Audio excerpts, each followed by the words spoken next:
एक बच्चा पढ़ाई करने जा रहा है और उसको लोग डरा दें, सीए मत करना, इसकी एग्जाम मत देना, इसमें तो कोई पास होता ही नहीं है, काहे को फॉर्म भर रहे हो, ये तो फालतू की बात है, रिजल्ट तो आता ही नहीं है, सही से रेलवे का फॉर्म भर दिया, ये तो पास हो गए ही नहीं। लोग डराने का काम करेंगे, पर आपका विश्वास, आपकी दृढ़ता, आपका भरोसा अगर पक्का है, आप निकल जाओ। आपकी मेहनत पक्की है, आप निकल जाओ। कई लोग कह देते ये जमीन तो बंजर है, इसमें कहीं नहीं लगे, कहीं नहीं उगे, काहे को टाइम बर्बाद कर रहा है, ये जमीन में कुछ नहीं लगेगा, कुछ नहीं लगेगा, कुछ नहीं लगेगा। मेहनत करने वाले ने उसमें संतरा लगा दिया, मौसम्बी लगा दी, मेहनत करने वाले ने उसमें पपीता लगा दिया, मेहनत करने वाले ने उसमें आंवला लगा दिया, कुछ नहीं लगेगा। आंवला तो लगेगा, आंवले का पौधा ही पौधा, चारों तरफ जो बंजर भूमि थी उसमें आंवले का पौधा लगा दिया, इतना आंवले का पौधा लगा दिया कि जितनी तो फसल में कमाई नहीं हो रही थी उतना आंवले में होकर निकल गया। मेहनत करोगे सब मिलेगा, कर्म करोगे सब मिलेगा। और आप अगर मेहनत से छूट गए, मेहनत से वंचित रह गए, मेहनत नहीं करी आपने, तो फिर डराएंगे लोग।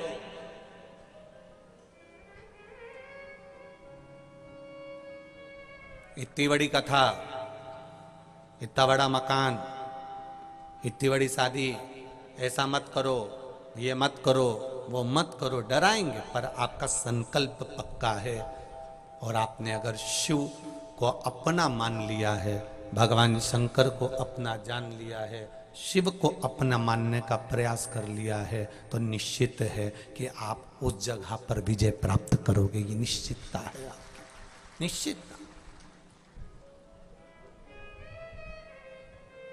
एक पत्र देखिए,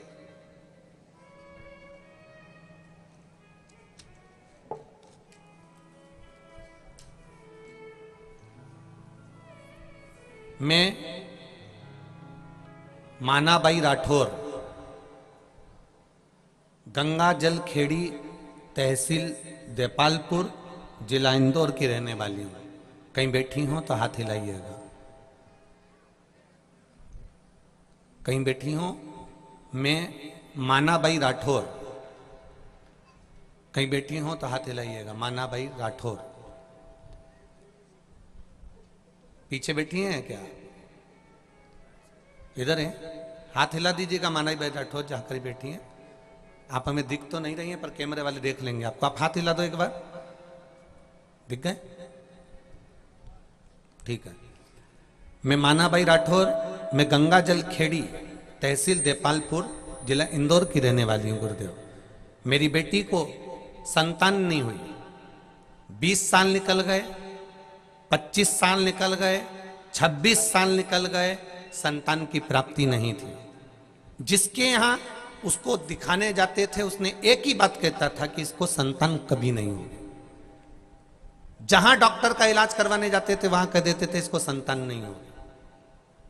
दोनों पति पत्नी की जांचें कराई, संतान का सुख इनके भाग्य में नहीं है। जिसको दिखाने जाओ, कुछ भी बताओ, संतान नहीं है।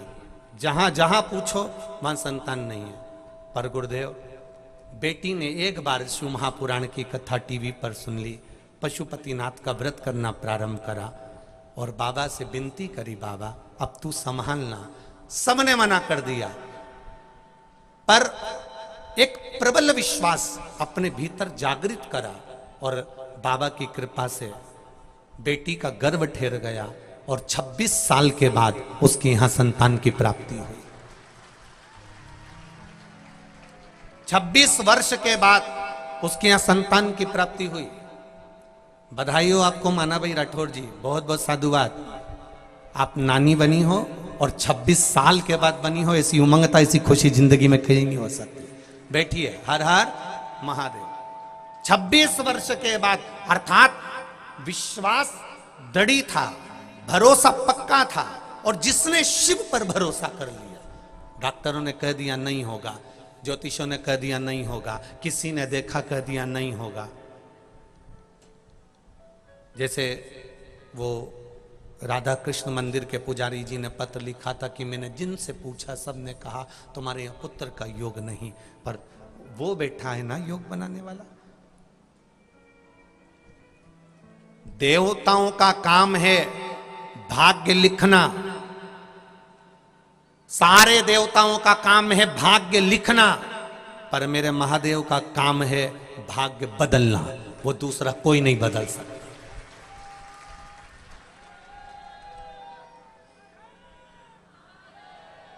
देवताओं का काम भाग्य लिखने का होता है और महादेव का काम भाग्य बदलने का है। जो डरा रहा है तो सीएम नहीं बन सकता। जो कह रहे हैं 20 साल हो गए, 30-25 साल हो गए, 26 साल हो गए, औलाद नहीं हो सकती, जब आस छूट गई, अब 26 साल में कोई आस लगाओगे कि संतान हो जाएगी? 30 साल में आस लगाओगे कि संतान हो जाएगी? 25 साल में आस लगाओगे संतान हो जाएगी? जब आस छूट गई, आस समाप्त हो गई, तब आस दुनिया वालों से टूट जाए तो फिर वो कैलाश वाले से आस लगाकर बैठ जाना सफलता दे देता है। सफलता दे। मैंने तेरे ही भरोसे बाबा, तेरे ही भरोसे हवा बिच उड़ती जावांगी, बाबा डोर हटो छठी नामे कठी जावांगी। भोले मैं तेरी पतंग, शंभू मैं तेरी पतंग, हवा बिच उड़ती जावांगी, बाबा डोर हटो छठी रामे कठी जावांगी। अर्जुन को भी डराया, युधिष्ठिर को भी डराया, नकुल, सहदेव, भीम सबको डराया कि ये सो हैं। एक नौकरी का फॉर्म व्यक्ति भरता है और उसको डराना लोग चालू कर देते हैं। बहुत कठिन एग्जाम है। आजकल का माहौल इतना गंदा चल रहा है, सब अपने अपने वालों की नौकरी लगा रहे हैं, तेरी लगी नहीं सकती। आधा तो व्यक्ति वहीं टूट गया।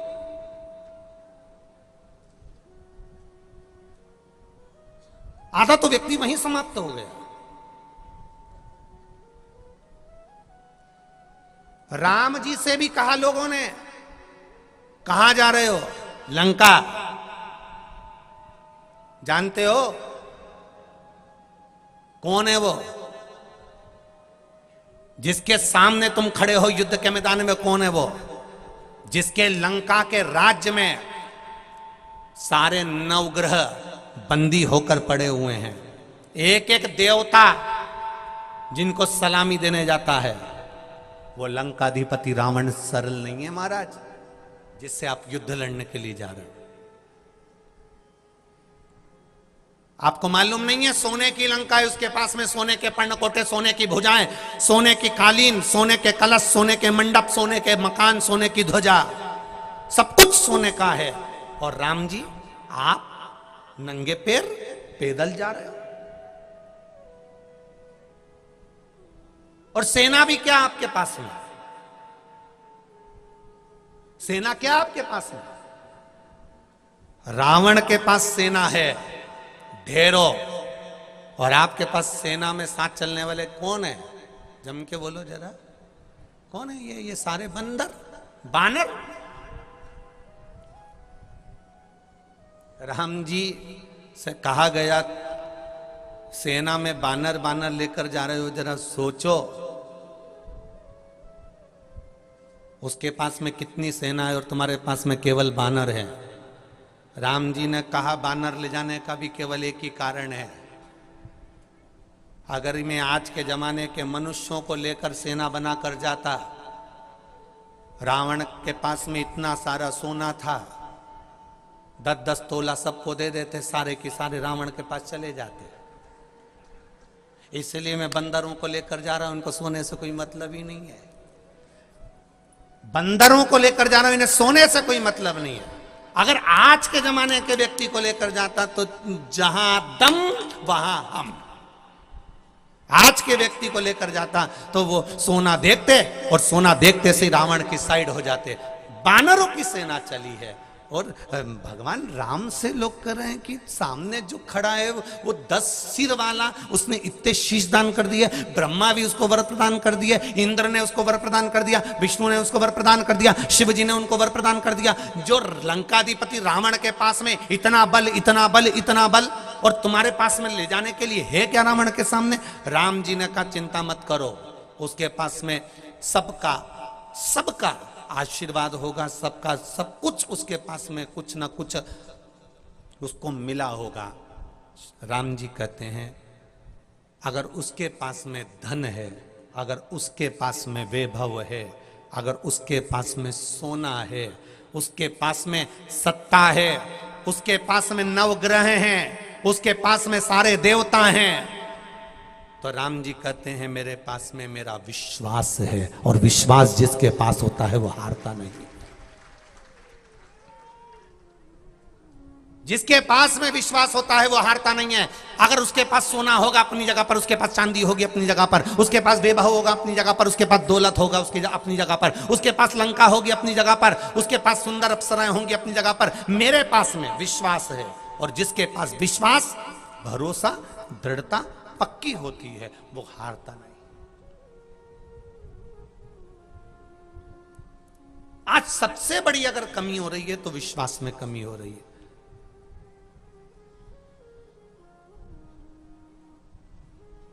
संतान नहीं हुई 2-3 साल, 4 साल, 2-4 साल संतान नहीं हुई, विश्वास टूट गया। अब तो हमारे यहां औलाद होगी नहीं, अब हमारे यहां संतान होगी नहीं। एक बार दुकान खोली नहीं चली, दूसरी बार दुकान खोले तो अब हो ही नहीं सकता, मैं कितनी दुकान डालूं, 2 बार डाल के देख ली, अच्छी नहीं चले, हर बार फसल बिगड़ रही है, मैं तो हर बार करके देख लिया, हमारी तो किस्मत ही बुरी है। कई लोग कहते हैं हमारी तो किस्मत ही बुरी है, हमारा तो भाग्य बुरा है।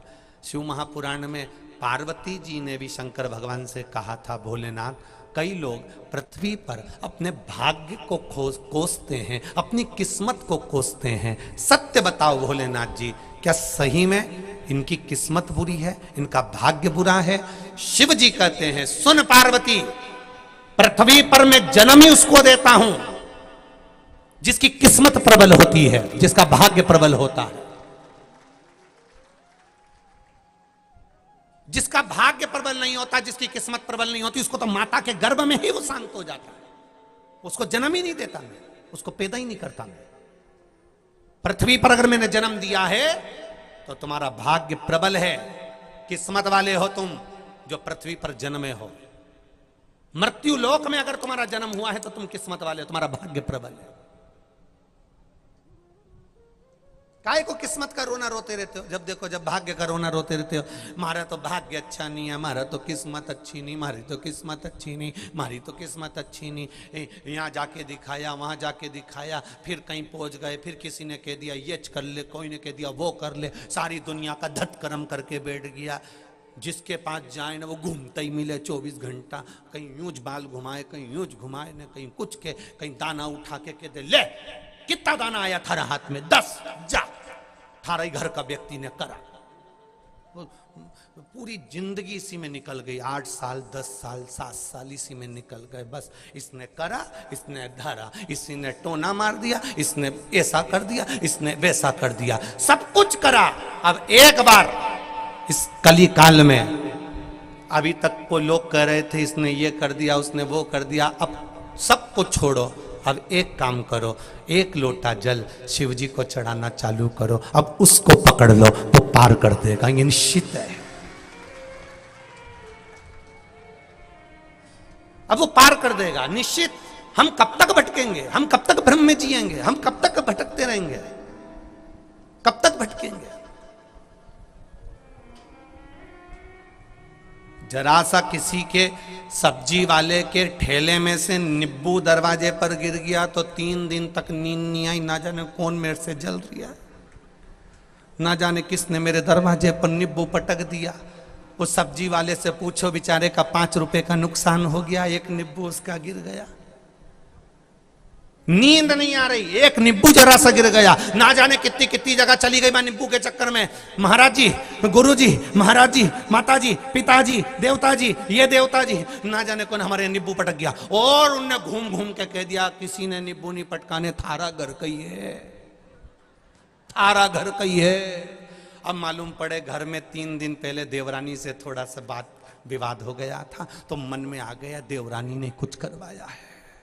अब वो देवरानी इसको ऐसी खार में जैसी लगने लगी। देवरानी इतनी अच्छी थी, पर ना जाने किसने इसकी बुद्धि में भर दिया कि इसी ने कुछ करवाया। बस वो बुरी हो गई, इतनी बुरी हो गई, इतनी बुरी हो गई, इतनी बुरी हो गई, क्योंकि मुंडा नहीं देखे लड़े ही जाए, झगड़े ही जाए।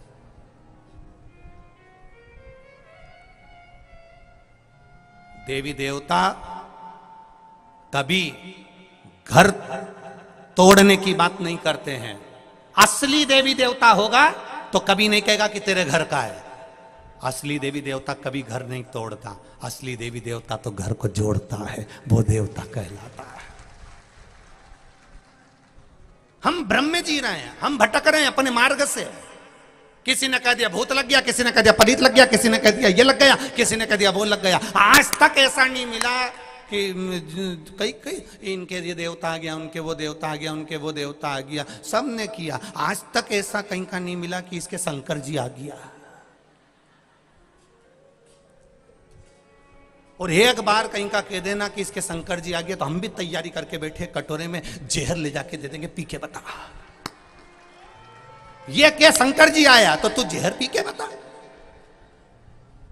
उतनी देर में तो शंकर जी गायब।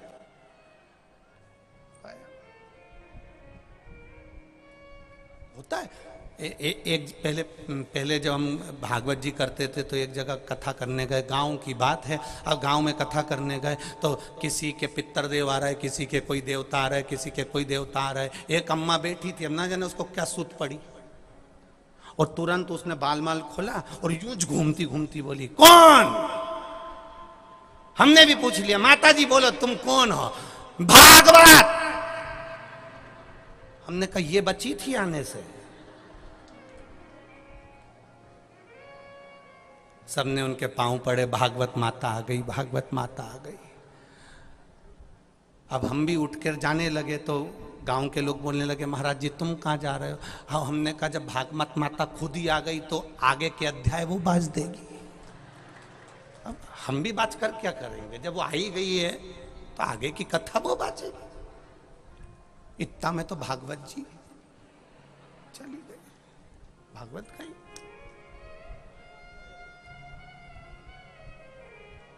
क्यों? इधर उधर मत डोलो रे, अब शिव जी के होलो रे। क्यों भटक रहे हैं हम, क्यों भटक रहे? संसार सागर से ना जाने कहां कहां भटक लिए, और सब छोड़कर शिव की शरणागति ग्रहण करो। क्यों? मरोगे तो शंकर जी के पास जाओगे, और जीवित हो शिव के मंदिर तक जाना सीख गए तो मृत्यु होने के बाद प्राण छूटने पर तुम्हें यम बंदी नहीं बनाएगा, शंकर खुद नंदी लेकर तेरे दरवाजे तक आएगा। तुम शिव के हो तो सही, तुम शंकर के हो तो सही। भ्रम में मत जियो, भ्रम में नहीं जीना हमको।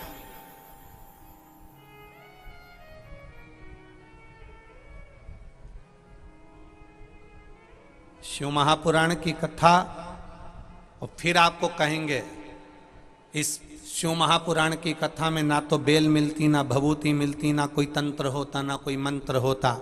शिव महापुराण की कथा में ना तो कोई मंत्र है, ना तंत्र है, ना भभूति है, ना बेल है, ना कोई विद्या है। शिव महापुराण की कथा तो शंकर का वो चरित्र है जो हमारे भीतर विश्वास पैदा करता है। राम जी की कथा कहती है रावण के पास दुनिया की सत्ता होगी, राम जी कहते हैं मेरे पास में विश्वास है। उसी तरह तुम भी कोई भी काम करना, चाहे एग्जाम देना, दुकान खोलना, चाहे कुछ भी काम करो, बस इतना याद रखना कि मेरे पास में विश्वास है, भरोसा है। और मेरे पास में अगर भरोसा है, मेरे पास में अगर विश्वास है, मेरे पास में अगर दृढ़ता है, तो फिर वो भटकेगा नहीं, फिर वो निश्चित है सुख का अनुभव करेगा।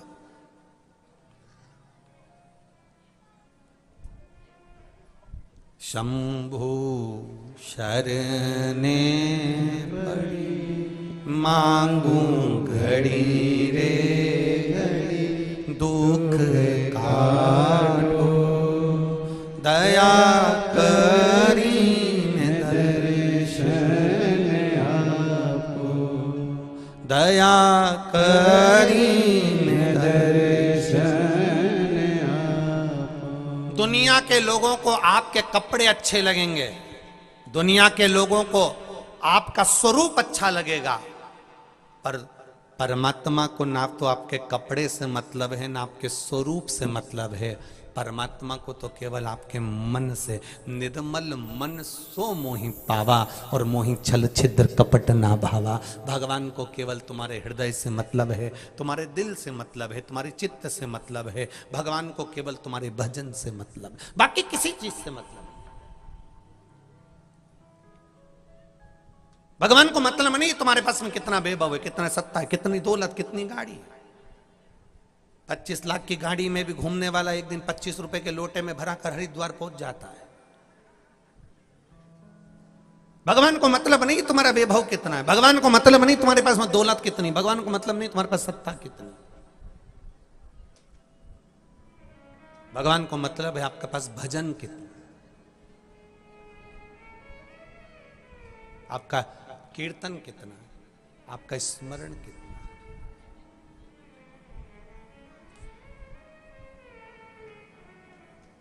वीरणी आसक्ति।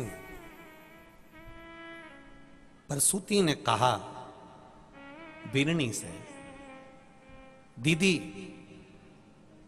आप दक्ष प्रजापति की पहली पत्नी हो।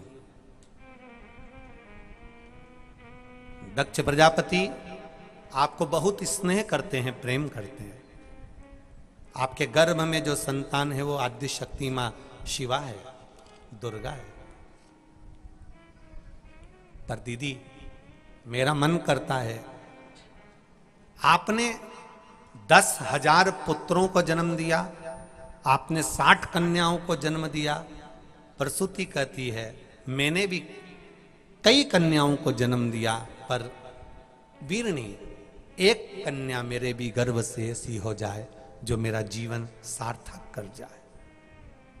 माता पिता का जीवन जब सार्थक होता है जब वो घर में जो बच्चे जन्म लेते हैं वो सही मार्ग पर निकल जाए।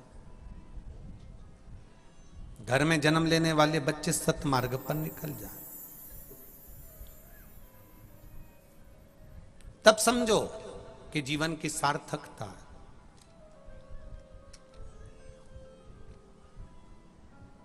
ठीक है, वीरणी ने कहा तुम मेरे साथ चलो, प्रसूति चलो मेरे साथ। एक सुंदर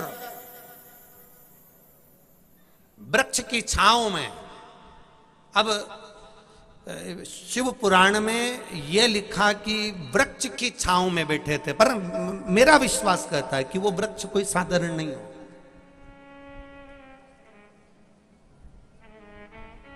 कोई देवतुल्य वृक्ष होगा, पीपल हो, वट हो, बेलपत्र का हो, शमी का हो, आंवले का हो, कोई देवतुल्य वृक्ष हो सकता है। कदम्ब का हो, कोई देवतुल्य वृक्ष हो सकता है। तो यहां लिखा कि एक वृक्ष की छांव में दोनों बैठ गए।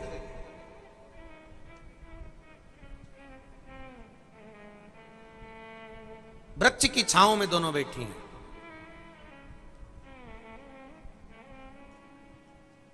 और अखंड सौभाग्य की कामना करने वाली, अखंड सौभाग्य रखने वाली वीरणी और प्रसूति वृक्ष की छांव में बैठकर उस वृक्ष की छांव में गर्भ का आदान प्रदान कर रही हैं। ये मेरा संतान जब तप बलता है, बढ़ता है, साधना बढ़ती है, जब भगवान पर विश्वास बढ़ जाता है, भरोसा बढ़ जाता है, सब कुछ प्राप्त हो सकता है।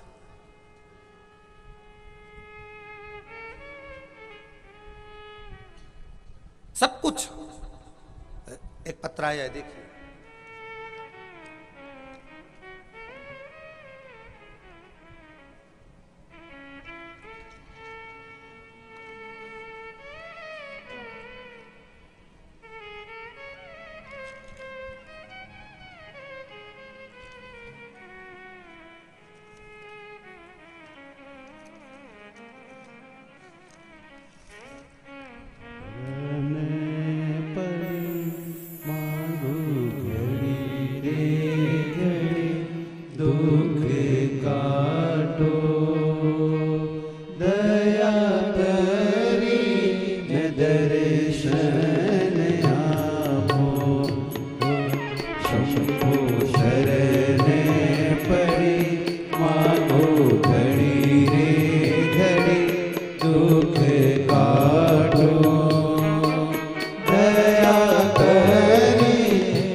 दीपिका ग्राम बामोरा जिला उज्जैन से आई हूं। कहीं बैठी हो दीपिका जी तो हाथ हिलाइएगा। मैं दीपिका ग्राम बामोरा जिला उज्जैन से आई हूं। कहीं बैठी हो तो हाथ हिलाइएगा। कहीं दिख जाए तो हाथ हिलाइएगा।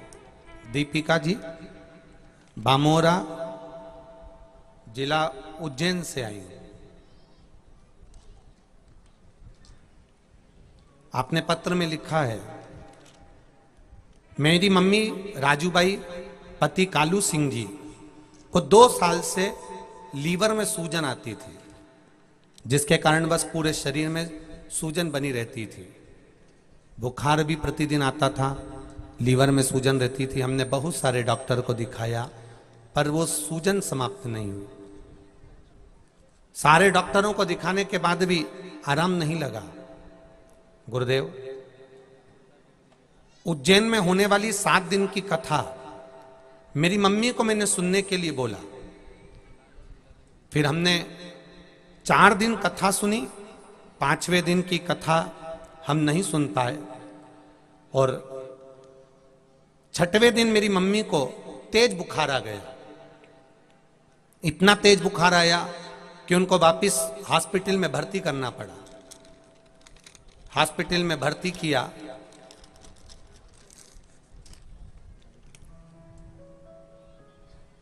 और जब हॉस्पिटल में भर्ती किया तब डॉक्टर ने फिर पुनः चेकअप करना प्रारंभ करा। मैंने भोलेनाथ जी से प्रार्थना करी, आपकी कथा सुनी और मम्मी को फिर बुखार आ गया। उनके लीवर में सूजन रहती थी जो हमेशा हो रहा था। डॉक्टर ने बुखार आने पर जब उनकी चेकअप करना प्रारंभ करा तो गुरुदेव केवल 4 दिन की कथा सुनी थी और बाबा की कृपा से बुखार जो आया, डॉक्टर को हमारी मम्मी दिखाने नहीं जाती, पर डॉक्टर ने जब चेकअप करना प्रारंभ करा तो उनके लीवर की पूरी सूजन समाप्त हो चुकी थी। यह शिव तत्व, यह औघड़ी है। अब केवल 4 दिन की कथा को श्रवण कर लेना केवल पंडाल में बैठकर, और वो भी ऐसी अवस्था में, ऐसी स्थिति में जहां डॉक्टर भी कहे कि ये लीवर की सूजन और पूरे शरीर की सूजन, ये विश्वास वाली बात है, दृढ़ता वाली बात, आपका भरोसा, आपका विश्वास। और जितनी भी माताएं, जितने भी भाई लोग, जितनी भी जीजियां, जितने भी जीजा होन, जितने बच्चे बुजुर्ग इस कथा के पंडाल में बैठकर कथा सुन रहे हैं, जितने टीवी पर कथा सुन रहे हैं, जितने मोबाइल पर कथा सुन रहे हैं, उनसे एक ही बात कहना चाहूंगा, शिव महापुराण की कथा तुम रोज टीवी पर सुनो, पर विश्वास के साथ सुनना, और भरोसे के साथ सुनोगे तो तुम्हें पंडाल में भी आने की जरूरत नहीं पड़ेगी, वो तुम्हारा वहीं पर भंडार भर देगा। ऐसी कृपा उसकी। इतना भरोसा अपने भगवान शिव पर होना चाहिए, इतना विश्वास शिव पर होना चाहिए, इतना विश्वास होना चाहिए।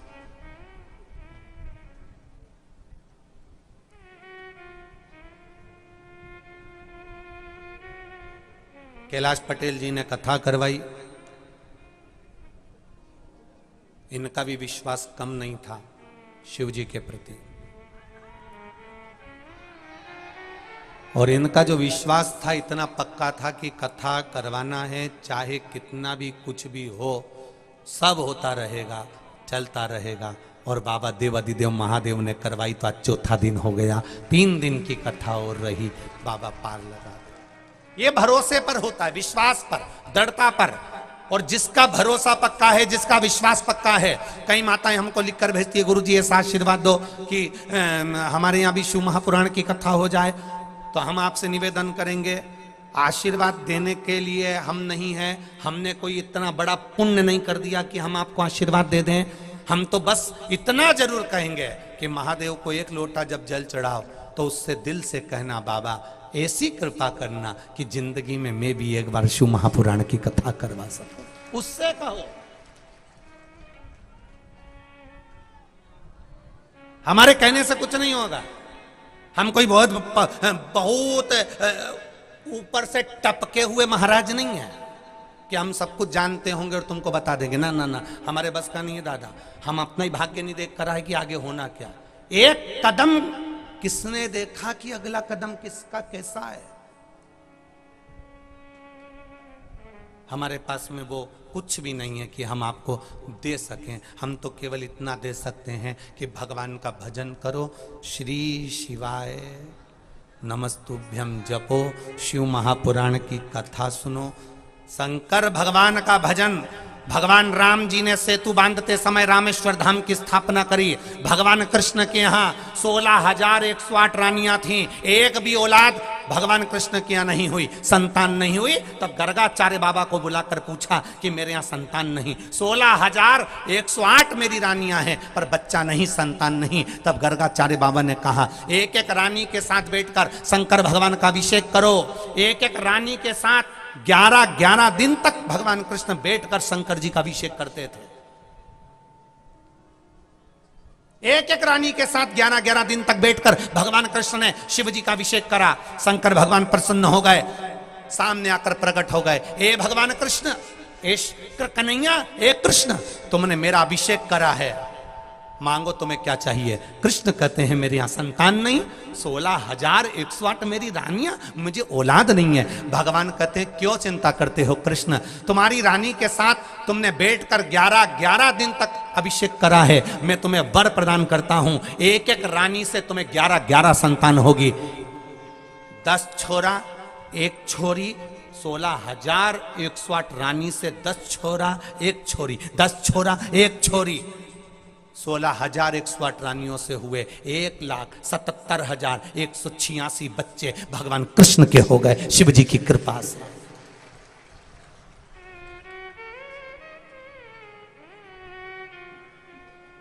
भगवान कृष्ण ने शंकर जी की आराधना करी। भगवान राम जब रावण पर आक्रमण करने जा रहे हैं, लंका पर आक्रमण करने जा रहे हैं,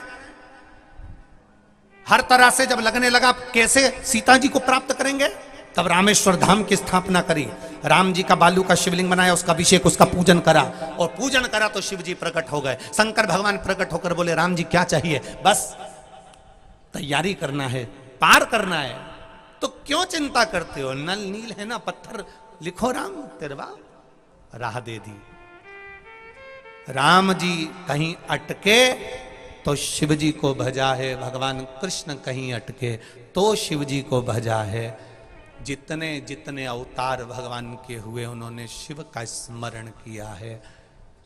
और भगवान कह कर जा रहे हैं, भगवान कृष्ण ने पांडवों से कहा था पूरी पृथ्वी पर शंकर के मंदिर बना दो,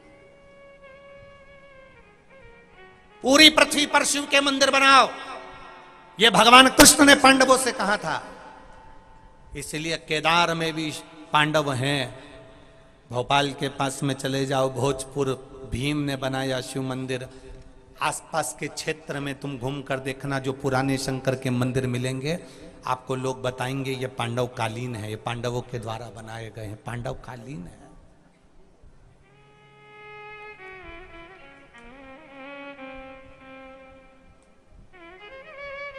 जिस कॉलोनी में, जिस बिल्डिंग में, जिस सोसाइटी में, जिस मोहल्ले में, जिस क्षेत्र में शंकर भगवान का शिवलिंग नहीं होता, उस क्षेत्र का कभी विकास नहीं होता। शिवलिंग का होना जरूरी है। एक छोटी सी तुम्हारी कॉलोनी है, उसमें शंकर का शिवलिंग होना जरूरी है। एक छोटी सी तुम्हारी सोसाइटी है, उसमें शंकर का शिवलिंग होना जरूरी है। एक छोटी सी कॉलोनी है, उसमें शंकर का शिवलिंग होना जरूरी है। घर के अंदर छोटा सा नर्मदेश्वर होना जरूरी है। भले पीतल का शिवलिंग हो, तांबे का हो, पत्थर का हो, चीनी, तुम्हारी मर्जी हो जिसका ऊपर घर में शिवलिंग एक छोटा सा जरूर हो। क्यों हो? क्योंकि हमारे घर में शिवलिंग रहता है तो हमारे घर में अगर कोई दुख भी आता है तो मेरा भोलेनाथ उसको अपने ऊपर झेल लेता है। इसलिए शिवलिंग होना चाहिए।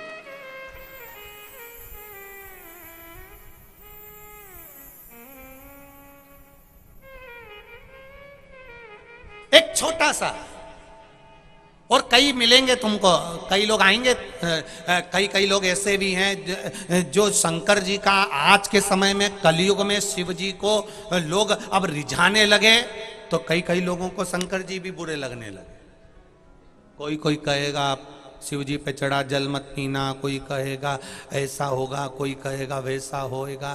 तो एक बात उनसे जरूर कहना, महाराज जी आप कह रहे हो कि शंकर जी का जल पीने से ऐसा होता है, तो शिव महापुराण के विद्येश्वर संहिता में पेज नंबर 75 और 76 में लिखा है कि शंकर भगवान पर चढ़ा हुआ जल पीने से 3 ताप समाप्त हो जाते हैं। नारी शिवलिंग का स्पर्श करती है तो वो कि जितनी बार जन्म लेगी, जितनी बार, अभी भले उसके पूर्व के कर्म के कारण भले उसके साथ कुछ भी हो सकता है, पर आगे के जितने जन्म लेगी वो नारी कभी भी वैधव्य का जीवन नहीं जीती, वो अखंड सौभाग्यवती होती जाती। ये शिव पुराण कर रही है, शंकर जी की कथा कर रही है। एक पहले आते थे टीवी के ऊपर, सोफे पे बैठकर बोल दिया एक बार उन्होंने, घर में शिवलिंग नहीं होना चाहिए। सब ने, गांव का लोगों ने शिवलिंग को उठाया और लोटा में भरा और नर्मदा जी छोड़िया है, पीपल के नीचे छोड़िया है, मंदिर में छोड़िया है। इन्होंने शंकर जी को घर से बाहर निकाला, शंकर जी ने इनको घर से निकाल दिया, इनको टीवी से गायब। अब और आ गए कुछ, शिव जी पे चढ़ा हुआ जल नहीं पीना चाहिए, शंकर भगवान का पूजन नहीं करना चाहिए, स्त्री को छूना नहीं चाहिए। अरे पुराण तो पढ़ो, यही गीता प्रेस गोरखपुर की शिव महापुराण विद्येश्वर संहिता पेज नंबर 75, 76, 77 निकालो, पढ़ो, उसमें मिलेगा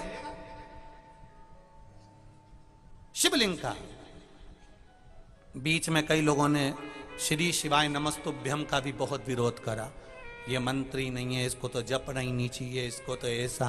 पर बाद में फिर शिव पुराण में से निकाल कर जब उसका फोटो खींचकर सबको भेजा, तब लोगों को समझ में आया कि हाँ पुराण में लिखा है।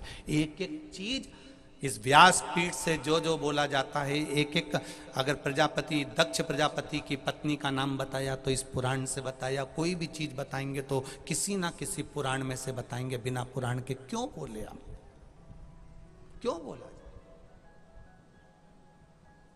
कौन जानता था तुमरुका जी को? कौन जानता था शंकर जी की बेटी अशोक सुंदरी को? कौन जानता था शंकर जी की बेटी जया, विषहरा, सामरी बारी, दो तली देव को? धीरे धीरे लोगों के विचारों में ये आने लगा कि शंकर जी के मंदिर में जाना है, जल चढ़ाना है, तो ये सब चीजें हमको प्राप्त हो जाती है। शिव का भजन,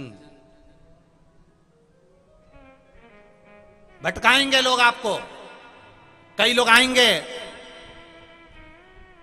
अगर शिव जी के ऊपर चढ़ा हुआ जल पी रहे हो ना तो कई लोगों को खटक रहा है, क्योंकि कई लोगों को तो चाहिए कि इनका बस चरण धो धो के पियो, शंकर जी का जल भले मत पियो।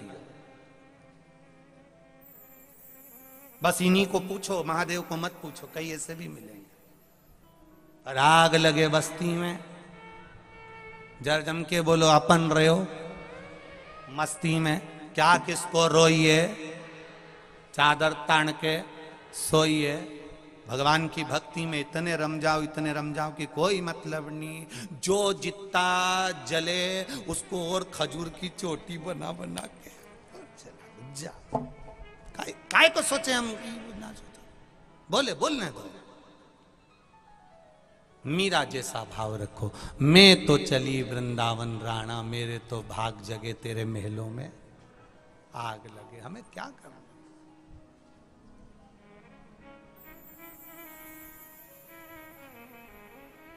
महाराज, केवल दक्ष प्रजापति की धर्म पत्नी माता प्रसूति ने अपनी बेटी सती को ही संस्कार नहीं दिए।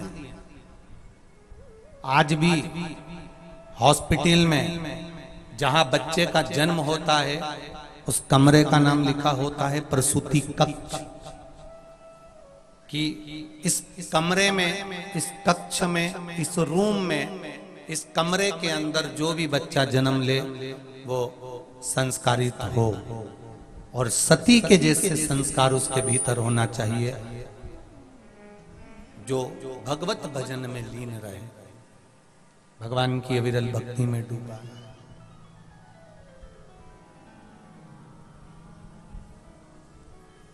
शिव कथा कर रहे हैं, भगवान शंकर का संवाद कर रहा है, भगवान शंकर की कथा कर रही है, भगवान शिव का संवाद वर्णन कर रहा है। एक बार माता प्रसूति के भाई उत्तानपाद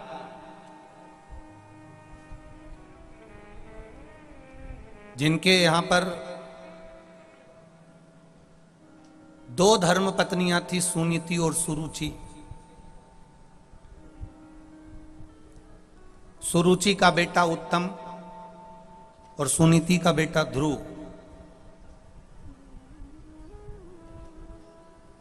एक दिन ध्रुव जी महाराज ने अपनी माता से पूछ लिया था, मां, भगवान की भक्ति कैसे प्राप्त करी जाती है? अब देखिएगा जरा, एक इस कथा से थोड़ा सा अपने जीवन में उतारिएगा, अपने जीवन में थोड़ा सा उतारने का प्रयास करिएगा कि एक भतीजा अगर बुआ के घर पर जा रहा है, एक भतीजा अगर बुआ के यहां पर जा रहा है और बुआ के यहां गया है तो बुआ को कैसा ज्ञान देना चाहिए, वो शिव महापुराण की कथा प्रसूति चरित्र कह रहा है, संवाद कह रहा है।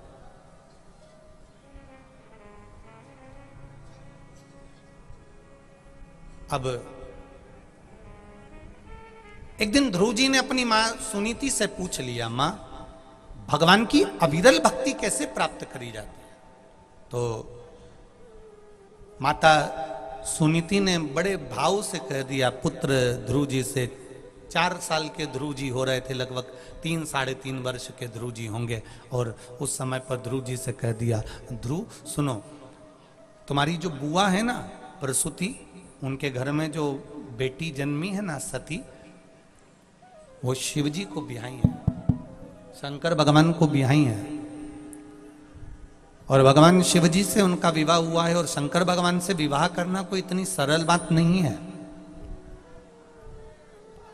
शिव जी से विवाह करना इतना कोई सरल बात नहीं है, शंकर भगवान से विवाह करना इतना सरल नहीं है। सती मैया ने जरूर अपनी माता प्रसूति के कहने पर भगवान शिव की आराधना करी होगी, भगवान शंकर की आराधना करी होगी, और बिना आराधना के सुख का अनुभव नहीं हो सकता, बिना आराधना के, बिना भक्ति के शिव मिल नहीं सकता,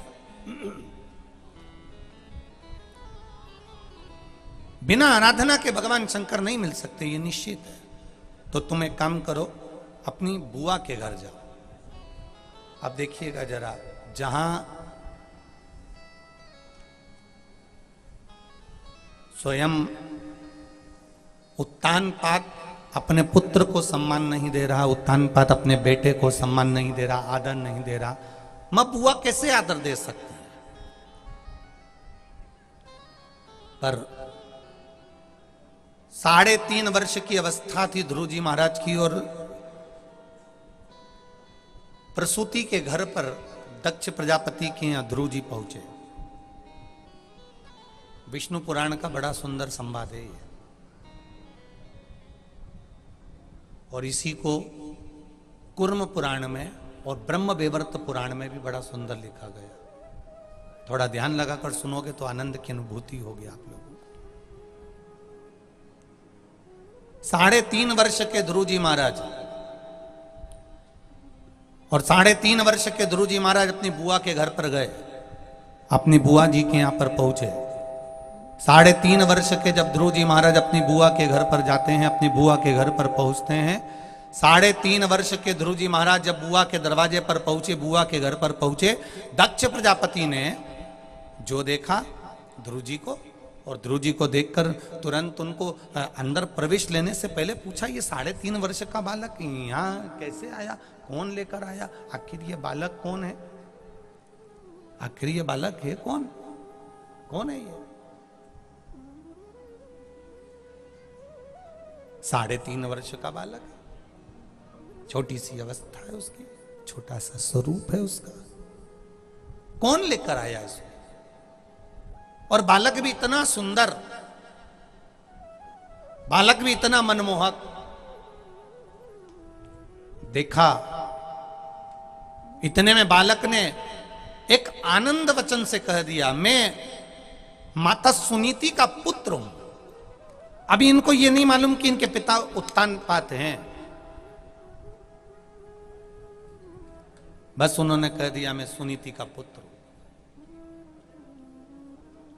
मैं माता सुनीति का पुत्र। सुनीति का शब्द सुनते से ही माता प्रसूति के मन में भाव आ गया कि मेरा भाई प्रियव्रत और उत्तानपाद, उत्तानपाद की 2 धर्म पत्नियां हैं, सुनीति और सुरुचि, और सुनीति का पुत्र है ये, तो मेरे घर आया है, मेरा भतीजा है, मेरे घर आया है, मेरा भतीजा। प्रसन्न हो गए।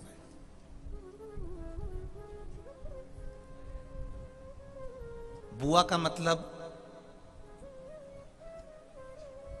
देपालपुर वाले तो अच्छे से जानते होंगे ना, अरे बोलो तो जम के, जानते हो ना? बुआ का मतलब होता है जो दे दुआ, वही होती है बुआ। जो बद्दुआ दे वो कभी बुआ नहीं हो सकती।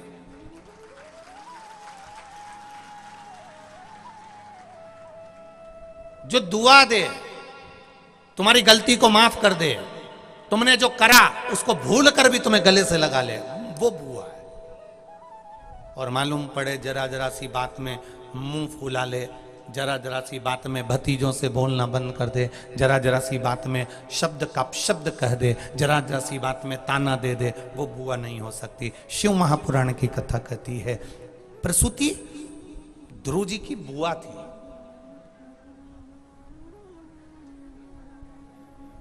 ध्रुव जी आए, उन्होंने बुआ जी के चरणों को नमन करा, प्रणाम करा, दंडवत करा, साष्टांग करा।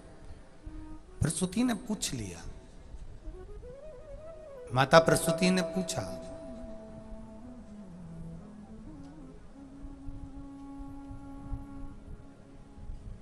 माता प्रसूति पूछ रही है तुम्हारा आने का कारण क्या है, किस लिए आए हो, और कहां है तुम्हारी माता सुनीति? कहा मेरी मां तो वन में रहती है, जंगल में रहती है, और मैं उन्हीं का पुत्र हूं। क्या तुम्हें तुम्हारे पिता का नाम नहीं मालूम? नहीं, मेरी माता ने अभी मेरे पिता का नाम नहीं बताया। बस अगर पिता का नाम नहीं बताया है आपको, ये लेकर, ये ले लो बेटा, और यहाँ रख दो अंदर पूजा में। अगर पिता का नाम नहीं बताया है आपको, पिता का नाम अगर नहीं बताया आपको, तो फिर बुआ का नाम कैसे बता दिया? तो कहा मस मेरी मां कहती थी कि मैंने मेरी माता से प्रश्न करा था कि भक्ति का बल कैसे बढ़ सकता है, भक्ति कैसे बढ़ सकती है, विश्वास कैसे बढ़ सकता है, दृढ़ता कैसे आ सकती है, भक्ति कैसे बढ़ सकती है, विश्वास कैसे बढ़ सकता है, दृढ़ता कैसे बढ़ सकती है? तो मेरी माता ने कहा कि तेरी बुआ की जो पुत्री है सती, वो शंकर भगवान की अविरल भक्ति को प्राप्त करी है, विश्वास के साथ शिव को प्राप्त करा है, इसलिए तुम जाओ और भगवान देवाधिदेव महादेव के उन माता के रूप में प्रसूति से आप जाकर निवेदन करो। तब मैं बुआ जी आपके पास में आया, मैं आपके पास।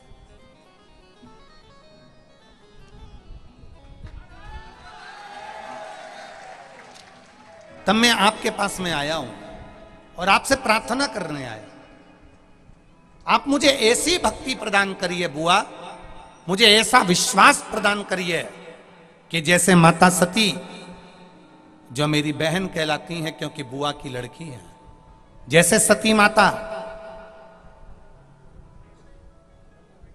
भगवान शिव को प्राप्त कर लेती हैं, ध्रुव जी कहते हैं बुआ मुझे भी ऐसी भक्ति दे दो, सती जैसे शिव को प्राप्त कर लेती हैं, मुझे ऐसी भक्ति दे दो जिससे मैं नारायण को प्राप्त कर लूं। ऐसी अविरल भक्ति मुझे प्रदान कर दीजिए, ऐसी अविरल भक्ति मुझे दे दीजिए। मैं नारायण को प्राप्त कर लूं, मैं भगवान विष्णु को प्राप्त कर लूं, ऐसी अविरल भक्ति मुझे चाहिए। ठीक है,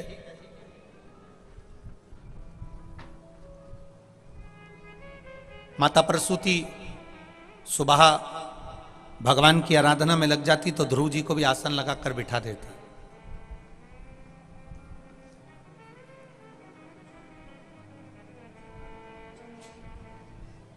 सारी दुनिया का पहला बालक थे ध्रुव जी महाराज, जिन्होंने 4 वर्ष की अवस्था में भगवान विष्णु को प्राप्त कर लिया था। दुनिया के पहले बालक थे, 4 वर्ष की अवस्था में भगवान को प्राप्त करा था ध्रुव जी महाराज ने। आज के बालक में और पूर्व के बालक में, ध्रुव जी महाराज में अंतर बहुत है। आज के छोटे छोटे बच्चों को यहाँ खिलौने की दुकान पर ले जाओ और खिलौने की दुकान पर ले जाकर बच्चों से कहो तेरे को कौन सा खिलौना पसंद आ रहा है, उठा। आज के छोटे छोटे बच्चों को खिलौनों की दुकान पर ले जाकर खड़ा कर दो, वो गुड्डा नहीं लेंगे, गुड़िया नहीं लेंगे, झुंझुना नहीं लेंगे, फिरकी नहीं लेंगे। आज का बच्चा अगर खिलौने की दुकान में से उठाएगा तो केवल बंदूक उठाएगा।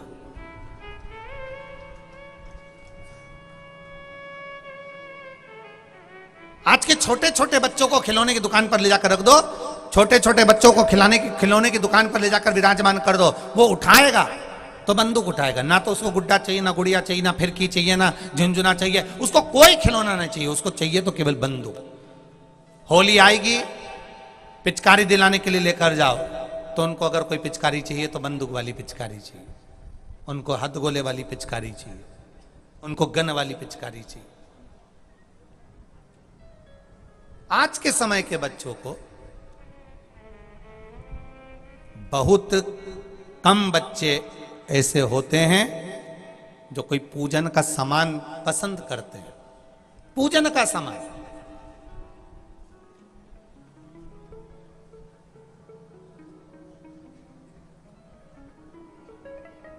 ये तो मेरी माताओं का प्रेम है और मेरी माताओं की करुणा है और मेरी माताओं की वात्सल्यता है।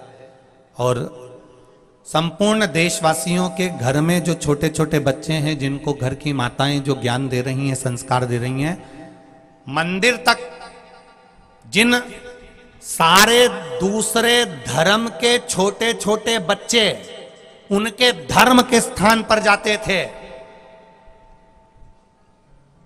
दूसरे धर्म के बच्चे उनके धर्म के स्थान पर जाते थे, पर हमारे सनातन धर्म के बच्चे kitty party, shopping mall, disco, शादी ब्याह सब में जाना पसंद करते थे, पर मंदिर जाना पसंद नहीं करते थे।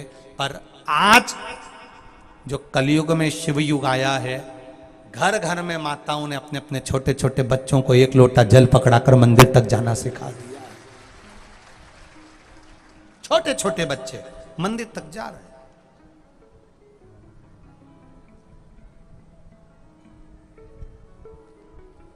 जरूरी है। कल भी कथा में कहा था, आज फिर कहते हैं, जिसके घर के बच्चे मंदिर की देहली चढ़ जाते हैं, उस घर का बुजुर्ग व्यक्ति कभी वृद्धाश्रम की देहली नहीं चढ़ता।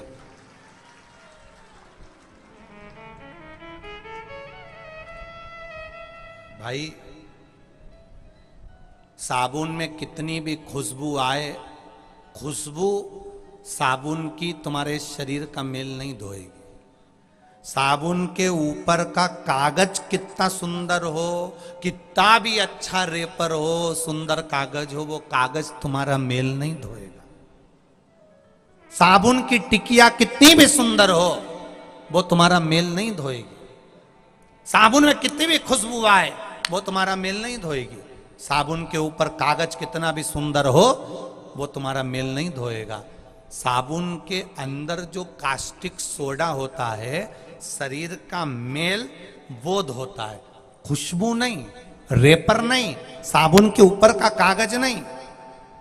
अगर मेल धोएगा तो उसमें जो कास्टिक सोडा पड़ा हुआ है वो मेल धोएगा। उसी तरह तुम कितने भी सुंदर हो, तुम कितने भी जोरदार कपड़े पहने हो, तुम्हारी सुंदरता कपड़े से नहीं आती, तुम्हारी सुंदरता तुम्हारे चेहरे से नहीं आती, तुम्हारी सुंदरता तुम्हारे हृदय से, सुविचार से आती है कि तुम्हारा मन कैसा है।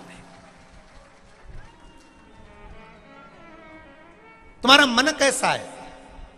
कास्टिक सोडा मेल को धो देता है। तुमने कपड़े अच्छे पहन लिए, तुम्हारा रेपर अच्छा है, साबुन की टिकिया पर जो कागज लगा है वो कागज अच्छा है, साबुन की टिकिया पर जो कागज लगा है वो कागज अच्छा है, रेपर अच्छा है, खुशबू अच्छी आ रही है, इत्र लगा लिया, शरीर में से खुशबू आने लगी, तुमने कपड़े बदल लिए, शरीर अच्छा दिखने लगा, हार माला सब कुछ पहन लिया, शरीर अच्छा दिखने लगा। उससे तुम्हारे शरीर की सुंदरता नहीं झलकती, तुम्हारी वाणी से, तुम्हारे निर्मल स्वभाव से, तुम्हारी चित्त से, तुम्हारी वृत्ति से, तुम्हारे मन से तुम्हारी सुंदरता झलकती है।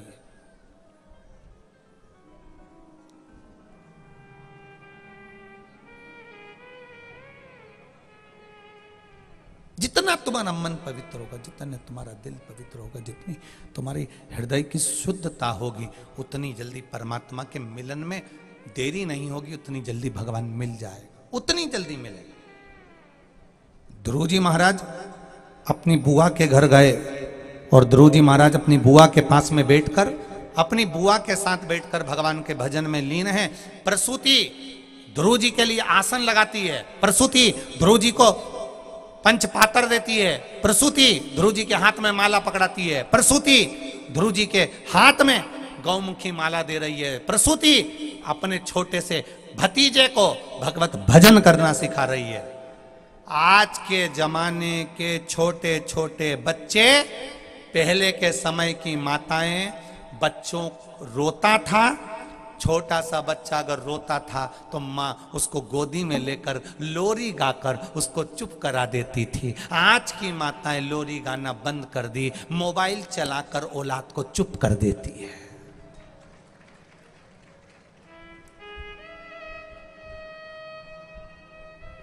पहले के बच्चे भोजन करते करते अपनी दादी से, अपनी माँ से कहानी सुनते थे।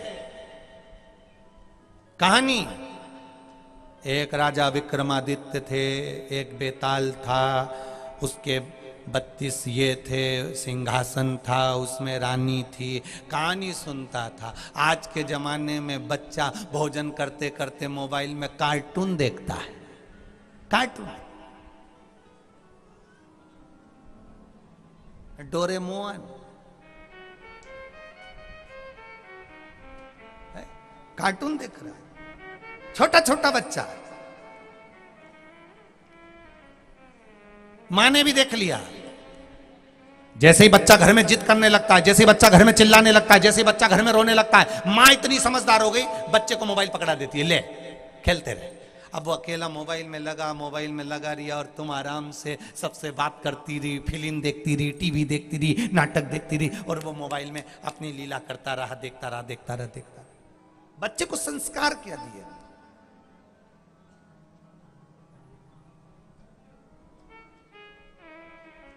दूसरे धर्म के लोग छोटे छोटे बच्चों को अपने धर्म की बातें सिखाते हैं। केवल हमारा सनातन हिंदू धर्म ऐसा है, हम अपने बच्चे से कभी नहीं कहते कि तू मंदिर जा। जब बच्चे से हनुमान चालीसा नहीं पढ़वाते, गायत्री का मंत्र नहीं बुलवाते, जब भी कोई मेहमान आता है और अपने बच्चे से खिलवाते हैं, क्यों उस दिन थारा दादाजी ने कौन सी गाली बकी थी, बक के बता दे जरा। अब इतना छोटा सा बच्चा दादाजी जो गाली बके वो बककर बता रहा है। घर की माओं को चाहिए, मेहमान घर में आए तो तुम्हारे घर के बच्चा मेहमान के सामने जाकर गायत्री का मंत्र बोले, तुम्हारे घर का बच्चा श्री शिवाय नमस्तुभ्यम बोले, तुम्हारे घर का बच्चा भगवान हनुमान चालीसा का पाठ बोले, तुम्हारे घर का बच्चा राम रक्षा स्तोत्र का पाठ बोले, तुम्हारे घर का बच्चा भगवान का नाम लेकर बताए, तो उनको भी लज्जा महसूस होगी। मेरे घर का बच्चा टिंकल टिंकल लिटिल स्टार बोलता है और अपने आप को सुपर स्टार समझता है, और एक छोटे से गांव का बच्चा हनुमान चालीसा पढ़कर अपने आप को गौरवान्वित समझता है।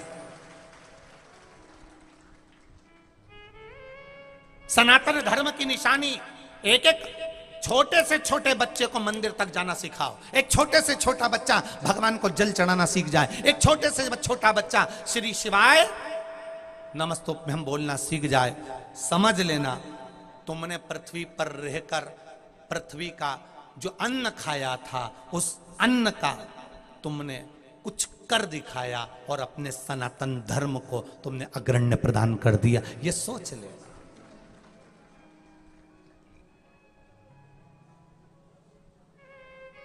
आज के समय की बहुएं तो फिर भी रोटी दे रही है रिजीजियों।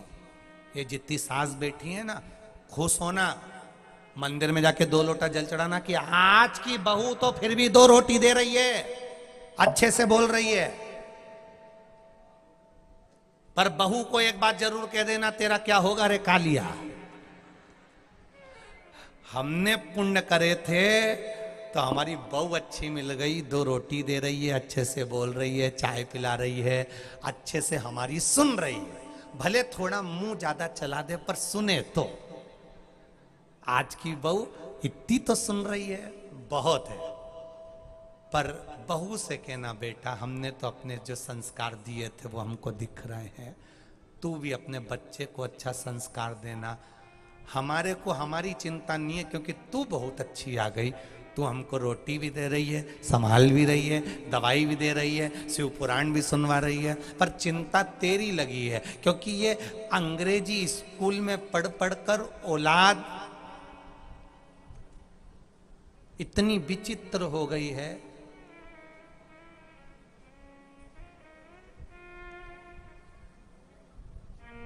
घर के फादर को छोड़ दिया है और ना जाने कितने फादरों के चक्कर में पड़ गई है। समझ में नहीं आ रहा है, समझाना इन बच्चों को।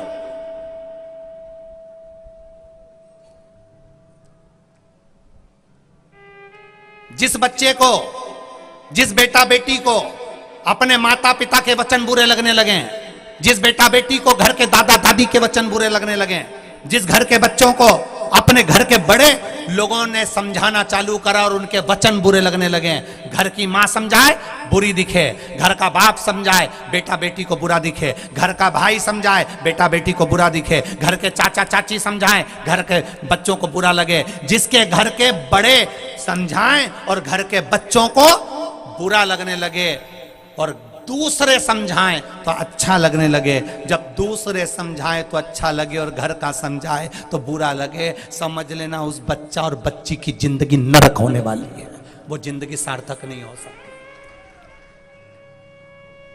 दोस्त कह रहा है अच्छा लग रहा, बेस्ट फ्रेंड कह रहा है अच्छा लग रहा, दुनिया के लोग कह रहे हैं अच्छा लग रहा, और माँ ने कहा तो बुरा लग गया, पापा ने जरा सा कहा बुरा लग गया, दादाजी ने कहा बुरा लग गया, दादी जी ने कहा बुरा लग गया। जिसको दूसरे के वचन अच्छे लगे और घर के लोगों के वचन बुरे लगे, समझ लेना तुम्हारा बर्बादी का सिरा चालू हो गया। अब तुम बर्बादी के सिरे पर पहुंच रहे हो,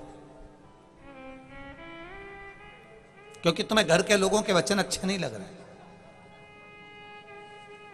तुम्हें दूसरे के वचन अच्छे लग रहे हैं, दूसरे के शब्द अच्छे लग रहे हैं।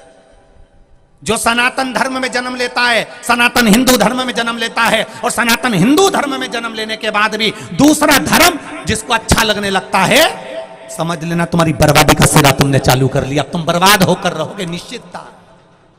तुम्हें अपना धर्म अच्छा नहीं लग रहा, तुम्हें सनातन धर्म अच्छा नहीं लग रहा, तुम्हें रामकृष्ण अच्छे नहीं लग रहा है, तुम्हें शिव अच्छे नहीं लग रहा है, और तुम दूसरे धर्म की तारीफ कर रहे हो। छोड़ दो राम जी को, छोड़ दो कृष्ण जी को, छोड़ दो शंकर जी को, छोड़ दो भगवान को पूजन करना छोड़ दो, भजन करना छोड़ दो।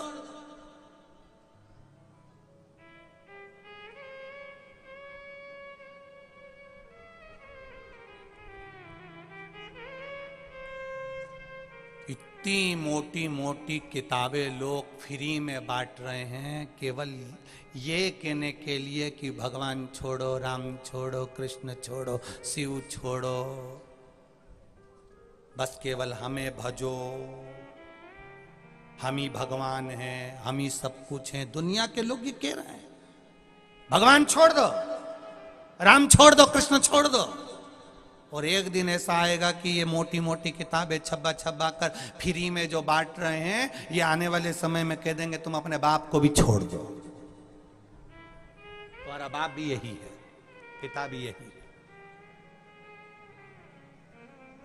कितना आडंबर फैला के रखा है लोगों ने, कितना आडंबर। किस लक्ष्य की ओर जा रहे हैं? ध्रुव जी महाराज अपनी बुआ के पास में बैठे, बुआ ने आसन लगाया। मेरा दादियों से निवेदन है घर के पोता पोती को जल चढ़ाना सिखाओ, आसन लगाकर बिठाना सिखाओ 5 मिनट। बहू कहेगी स्कूल में देरी हो रही है, कोई बात नहीं बेटा 5 मिनट पहले उठाओ बच्चों को, स्कूल जाने से पहले उनको जल चढ़ाने भेजो।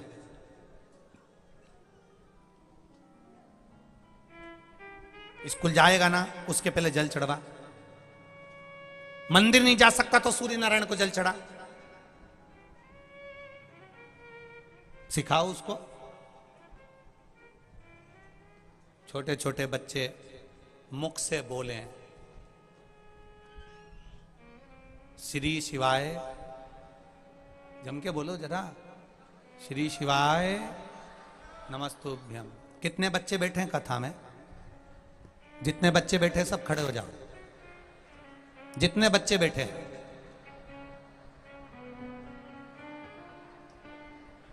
अरे गजब कर दिया रे तुमने तो, बहुत सारे हो रहे। जितने बच्चे बैठे हैं सब खड़े हो गए। मंदिर जाते हो बेटा? दोनों हाथ उठाकर बोलो, जाते हो? एक लोटा जल चढ़ाते हो? मंत्र आता है बोलना? श्री शिवाय नमस्तुभ्यम बोलना जानते हो? सब बोलो, श्री शिवाय नमस्तुभ्यम। जम के बोलो जरा, वापिस बोलो चिल्ला के। बहुत बढ़िया, बैठ जाओ, गुड बॉय, बैठ जाओ, बैठ जाओ। बहुत सुंदर होना चाहिए, ये संस्कार हमारे जीवन के होना चाहिए। हम भी सिखाएं हमारे बच्चों को मंदिर जाने का तरीका। महाराज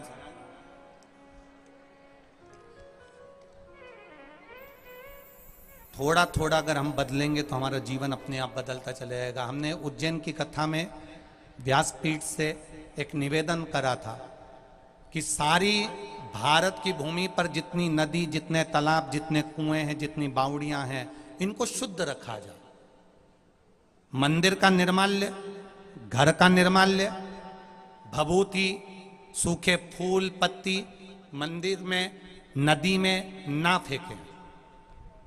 तो हमने कहा था कि प्रत्येक गांव में, प्रत्येक नगर में, पहले प्रत्येक शहर में निर्माल्य विसर्जन के लिए हफ्ते में एक बार एक रथ, एक कलश घूमना चाहिए, जिस रथ में लोग अपने घर के, जैसे सुबह सुबह कचरा गाड़ी घूमती है तो लोग कचरा डाल देते हैं, उसी तरह अपने घर में जो निर्माल्य, जो भभूति, पत्ती, फूल, जो खंडित फोटो वोटो लोग पीपल के पेड़ के नीचे या मंदिरों में या नदी में ले जाकर डाल देते हैं, उनके लिए एक निर्माल्य की गाड़ी घूमना चाहिए हफ्ते में एक बार।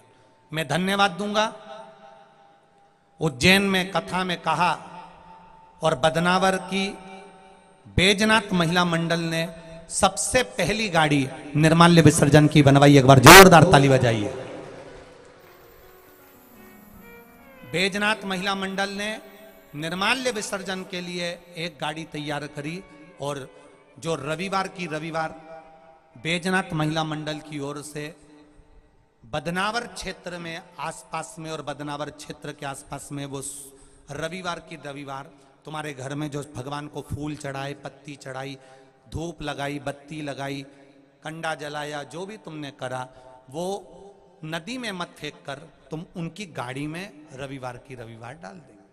हमने निवेदन करा था कि प्रत्येक गांव में, प्रत्येक शहर में एक निर्माल्य विसर्जन की गाड़ी चलना चाहिए।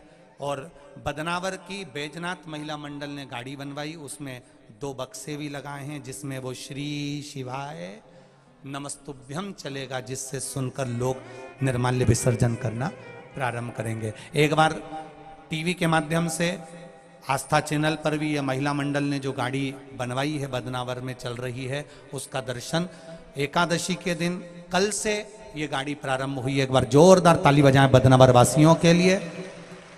बदनावर की बैजनाथ महिला मंडल को बहुत बहुत साधुवाद। हमने कहा था जिस जिस क्षेत्र के लोगों ने गाड़ियां बनवाई हैं और वो गाड़ी निर्माल्य विसर्जन के लिए नदी, तालाब, कुएं की शुद्धता के लिए, स्वच्छता के लिए चलाएंगे, उस गांव की जो संस्था गाड़ी बनवा कर चलवाएगी उसका स्वागत हम आस्था चैनल पर करेंगे। इस कथा में इनके वीडियो चल रहे हैं।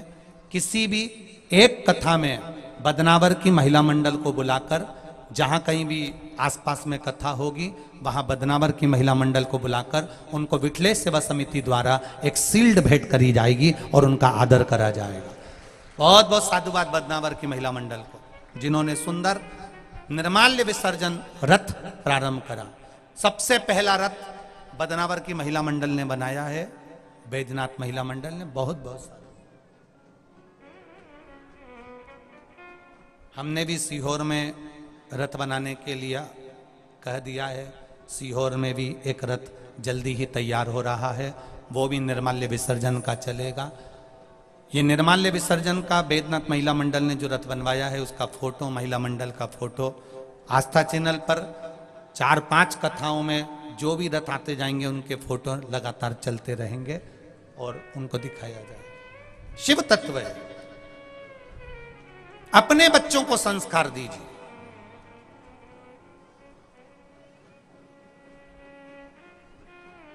अपने बच्चों को आदर करना सिखाइए।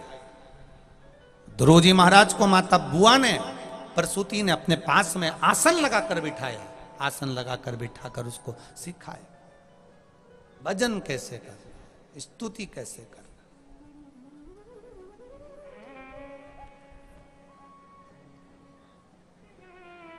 मेरी माताओं से निवेदन है, अपने घर के बच्चों को सिखाइए जल चढ़ाने जाना। छोटे छोटे बच्चे मंदिर में जाकर जल चढ़ाते हैं, जल थोड़ा ढोल देते हैं, जल थोड़ा इधर उधर पटक देते हैं। मेरा मंदिरों के पंडित जियों से, ब्राह्मण देवता से, भू देवता से, पुजारियों से करबद्ध इस व्यासपीठ से निवेदन है, अगर बच्चे थोड़ा बहुत जल जमीन पर गिरा भी दें, आप बुरा मत मानना, क्योंकि ये बच्चे आज अगर जल चढ़ाना सीखेंगे तो आने वाली पीढ़ी हमारे सनातन धर्म से जुड़ पाएगी। बड़ी मुश्किल से बच्चों ने मंदिर जाना चालू करा है। अगर इन पर हम क्रोध करेंगे, चिल्लाकर मंदिर से दूर कर देंगे, तो ये बच्चे फिर कभी मंदिर नहीं जाएंगे, दूसरे धर्म में प्रवेश कर जाएंगे। इनको जोड़ना है हमें।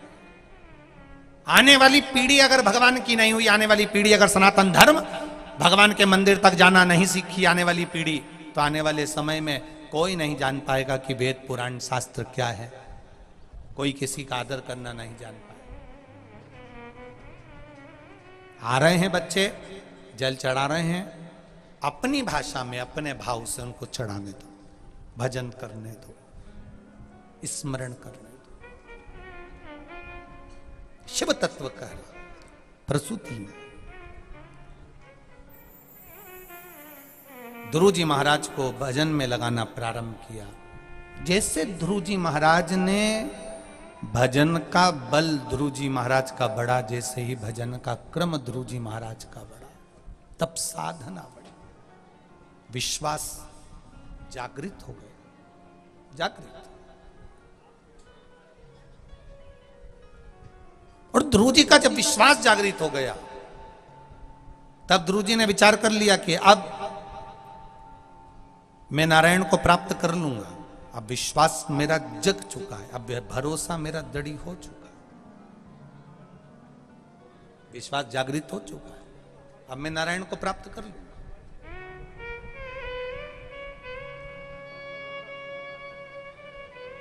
करा ध्रुव जी ने बुआ जी को प्रणाम किया, माता प्रसूति को नमन कर कर कहा, बुआ आपने मुझे भगवान के प्रति विश्वास को जगा दिया, अब मैं मेरी माता के पास जाता हूं। ध्रुव जी महाराज अपनी माँ सुनीति के पास गए। माता सुनीति से कहा, माँ मेरे पिता कौन है? ना तो मेरी बुआ ने नाम बताया, ना आप बताती हो। माँ ने कह दिया, तेरे पिता राजा उत्तानपाद है। उत्तानपाद के सिंहासन पर जब ध्रुव जी महाराज चढ़कर बैठे, गोदी में छोटी माँ सुरुचि ने हाथ पकड़कर उतार दिया, अगर तुझे पिता की गोद में बैठना है तो मेरे गर्भ से जन्म लेना पड़ेगा, तब तू पिता की गोद में बैठ पाएगा। रोते हुए ध्रुव अपनी माँ के पास पहुंच गए। तेरी बुआ ने कहा था ना कि विश्वास रखना उस परमात्मा पर। पराये दर्द को जो अपनाए उसे इंसान कहते हैं। वीरणी ने यह विचार कर लिया था कि मेरे गर्भ में जो बच्चा है और प्रसूति चाहती है कि मेरे गर्भ में भी आद्य शक्ति माँ दुर्गा, माँ भवानी, माँ जगत जननी, माँ जगदम्बा, माँ देवी मेरे भी गर्भ में आकर विराजमान हो। ये उसके भीतर एक उत्साह था।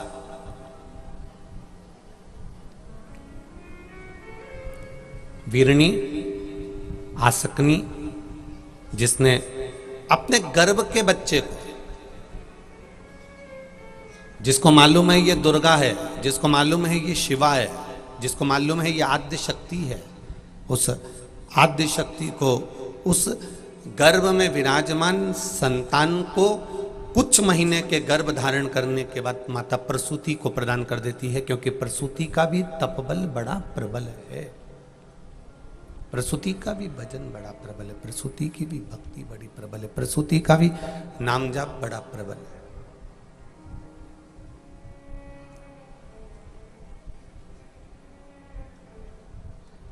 फिर वही बात आई कि सोने की कलम मूल नहीं है, चांदी का पेन मूल नहीं है, मूल है जो अक्षर कागज पर लिखे गए हैं, वो मूल है।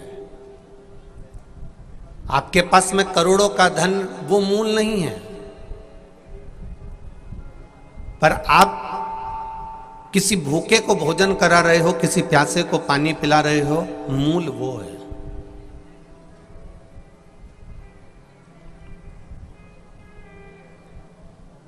कल रात्रि को कई लोगों ने यहाँ की रात्रि की वीडियो सीहोर भेजी। उन वीडियो में, उन क्लिपों में देपालपुर की माताएं छोटी छोटी पन्नियों में कोई बिस्कुट लेकर आई थी, कोई कुरकुरे लेकर आई थी, कोई सामान लेकर आई थी, कोई टॉफ़ी लेकर आई थी, वो बांट रही थी। उनकी वीडियो जब आश्रम पर पहुंची तो देखकर बड़ी प्रसन्नता हुई कि एक छोटे से क्षेत्र में भी दूसरे के समर्पण का भाव देपालपुर में देखने को मिलता है। ये सुख प्राप्त हो।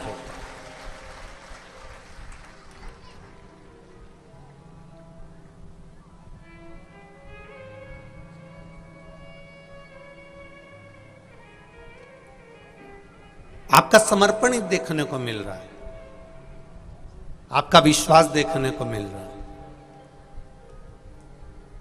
धन, अटारी, संपदा, दौलत, सत्ता, ये आप किसी दूसरे को देने वाले नहीं हो। ये आपके बेटे को मिलेगी, आपकी बेटी को मिलेगी, आपकी बहू को मिलेगी, पोता पोती को मिलेगी, आपके परिवार को मिलेगी, आपके कुटुंब को मिलेगी, आपके रिश्तेदारों को मिलेगी। ये किसी दूसरे को मिलने वाली नहीं है। पर इस अटारी में रहते हुए, अंबानियों में रहते हुए, सोना चांदी में रहते हुए, धन वैभव सत्ता में रहते हुए, आपने अपने हाथों से किसी को जल पिला दिया, अपने हाथों से किसी को एक अन्न का निवाला दे दिया। बस आपके खाते में ये जमीन जायदाद की जो रजिस्ट्री है, ये रजिस्ट्री तो यहीं छूट जाएगी, पर आपने अगर किसी को एक गिलास पानी पिलाया है, ये उसकी रजिस्ट्री में लिखा गया तो ये वहां तक चली जाएगी। ये उसकी रजिस्ट्री में अगर लिखा गया है।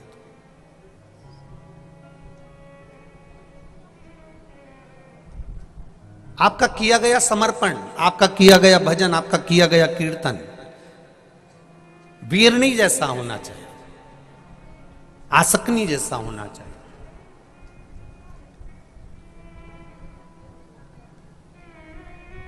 कितनी सुंदर बात कही है शिव पुराण में। मेहमान आए हैं, घर के लोग भोजन करने आए हैं, और बहू पहले ही कटोरे में, कटोरी में, डब्बे में खीर, हलवा, पूड़ी, भजिया, पकोड़ा जो भी बनाया गया है, बहू सबको खिला रही है। और उसको लग रहा है कि अब कम पड़ने वाला है, तो बहू अपने लिए अगर वो निकाल कर रख देती है, और बहू वो अलग से रखा हुआ अगर खा भी लेती है, तो उसको सुख का अनुभव नहीं होता। अगर वो नहीं बचता चल जाता, पर दूसरे को खिलाकर सुख का अनुभव होना चाहिए। कई लोगों की आदत होती है बनाकर पहले अपने लिए अलग से रख लिया, फिर मेहमानों को खिला दिया, रिश्तेदारों को खिला दिया, नातेदार आए उनको खिला दिया, अपने लिए पहले सेव कर कर रख लिया, अपने लिए पहले कटोरे में, कटोरी में संभाल कर रख लिया। अब सब खा लेंगे और मेरे लिए नहीं बचा, तो शिव महापुराण की कथा कहती है नहीं बचे उससे बढ़कर कोई सुख नहीं है, जाने दे, तेरे को परमात्मा लाकर खिलाकर जाए।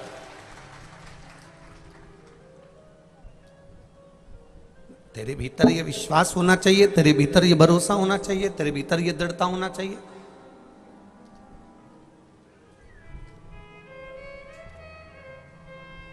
अलग से कटोरी में अगर निकाल कर रख लिया, तो पात्र में, कढ़ैया में, भगोने में बरकत नहीं रहती।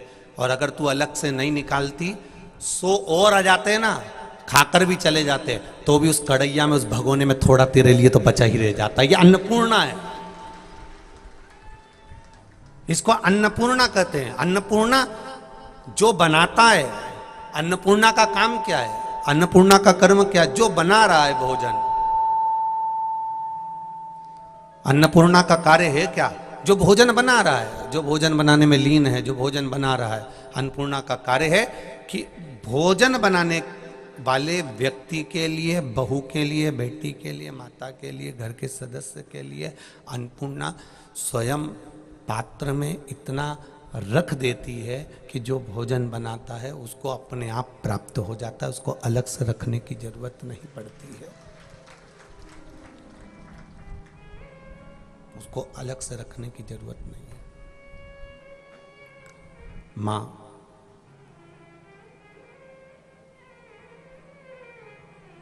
घर की जो बुजुर्ग माताएं होती हैं ना, घर की जो बूढ़ी बूढ़ी माताएं होती हैं, बहू कभी कभी उनको देखकर आश्चर्य करती है। बूढ़ी बूढ़ी माओं को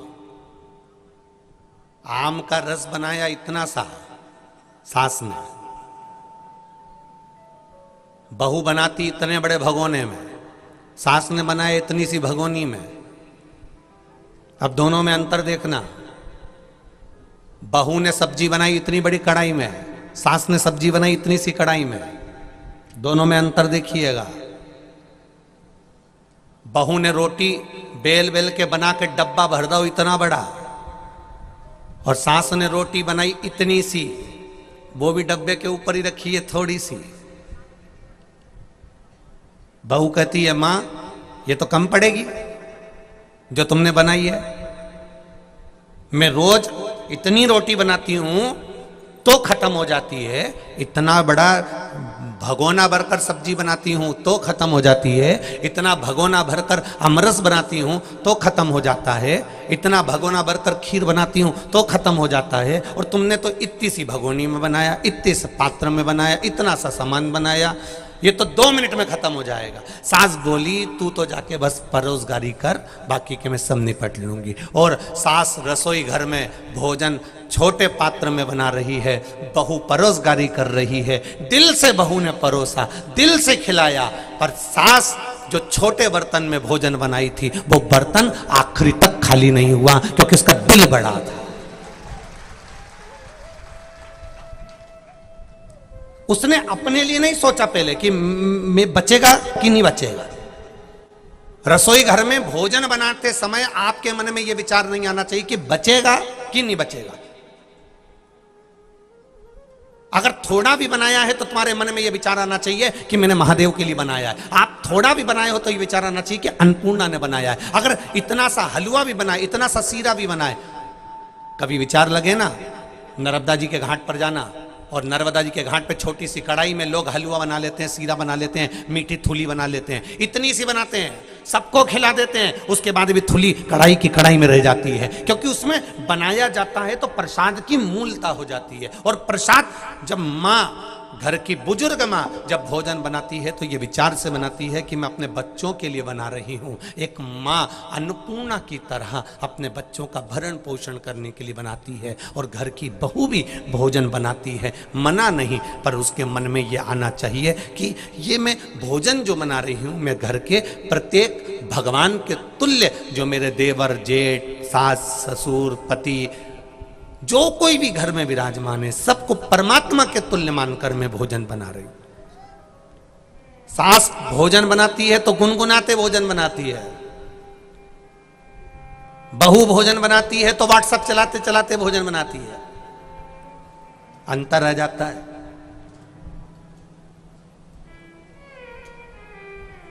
भोजन बनाते बनाते टीवी पर ध्यान है, नाटक पे ध्यान है, सीरियल पर ध्यान है। अगर भोजन बना रही है सास, तो वो अपना चित्त, अपना मन, अपनी बुद्धि, अपना दृष्टि भगवान की भक्ति में रखती है।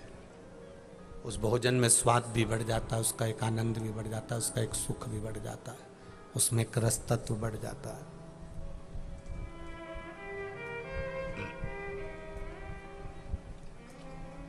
कोई भी कार्य करो, जो तुम्हारा मन करे वो करो। एक छोटी सी चाय की दुकान भी खोलकर बैठो, मना नहीं है कि तुम बहुत बड़ा शॉपिंग मॉल बनाइए, जरूरी नहीं है कि बहुत बड़ी दुकान बनाइए। आप छोटा सा दुकान भी खोलकर बैठो और अपने कर्म पर विश्वास है आपको कि मैंने छोटी सी दुकान डाली और ये बहुत चलेगी, विचार कर डालना कि बहुत चलेगी। जो ये विचार कर डालता है कि चलेगी कि नहीं चलेगी, डाल तो रहा हूं, अब देख लूंगा, चलेगी तो ठीक, नहीं तो फिर थोड़े दिन बाद बदल दूंगा, तुमने पहले से ये विचार कर लिया कि चलेगी कि नहीं चलेगी, तो वो नहीं चलेगी। तुमने ये विचार कर लिया कि मैंने छोटी सी दुकान डाली है, मेहनत करूंगा, दिन रात मेहनत करूंगा, और मेरा विश्वास कहता है मेरे साथ काल अधिपति महाकाल राजा है, तो ये दुकान चलकर मानेगी। ये विश्वास बोल रहा है, ये तुम्हारा भरोसा बोल रहा है, ये तुम्हारी दृढ़ता बोल रही है, ये तुम्हारा विश्वास बोल रहा है।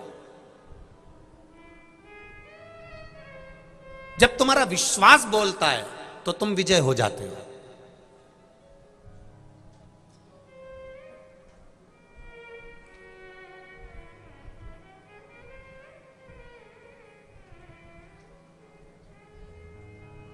कई लोग छोटा छोटा जब पंचायत का, नगर पालिका का, नगर निगम का छोटा मोटा जब चुनाव आदि कर्म आता है, तो उसमें बहुत सारे लोग चुनाव लड़ने के लिए खड़े हो जाते हैं। कहीं कहीं का यही सोच के खड़ा होता है, नहीं जीतेंगे पर अपन इतना वोट तो काट ही देंगे। मतलब पहले से ही सोच के बैठा है कि अपन ना जीतेंगे। क्यों सोचना ना जीतेंगे? अगर विश्वास पक्का है, दृढ़ है, भरोसा पक्का है, तो क्यों ना जीतोगे? भरोसे पर कार्य करिए। खूब डराया अर्जुन को, खूब डराया युधिष्ठिर को, खूब डराया भीम को, खूब डराया नकुल को, खूब डराया सहदेव को, खूब डराया। 100 भाई हैं, 100, और तुम गिने चुने, जम के बोलो जरा, 5। वो 100, ये 5, क्या बिगाड़ लोगे तुम उनका? और भगवान कृष्ण ने 13 क्षोणी सेना दुर्योधन को दे दी, और भगवान कृष्ण ने वचन दिया अर्जुन मैं शस्त्र नहीं उठाऊंगा। तेरे रथ का सारथी भगवान कृष्ण बने। केवल तुम 5, वो 100।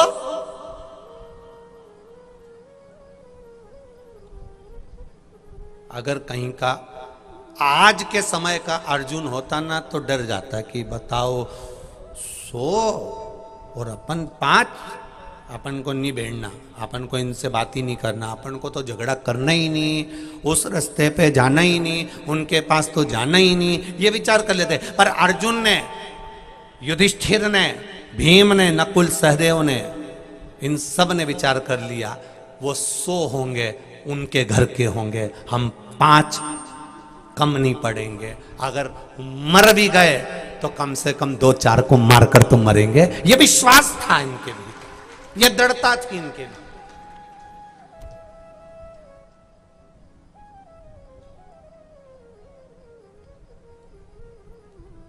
कोई कह दे, एक पत्र आया है देखिए,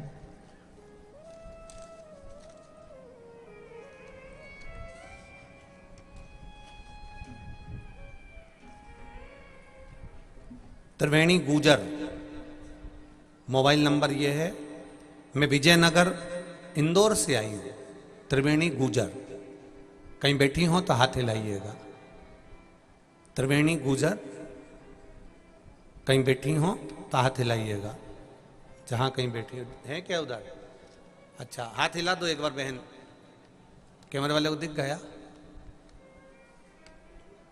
चैनल वालों को दिखा कि नहीं दिखा? दिख गए? हाँ, एक बार हाथ हिला दो त्रिवेणी जी गुजर। हाँ ठीक है।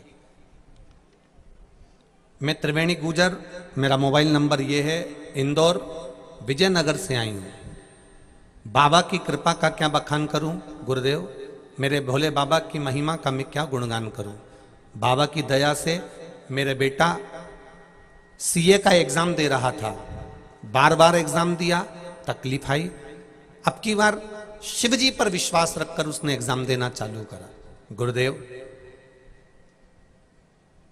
कई लोग मेरे बेटे को कह देते थे ये सीए का एग्जाम पास करना, फाइनल एग्जाम से निकलना बहुत कठिन है, इस एग्जाम से निकलना बहुत कठिन है।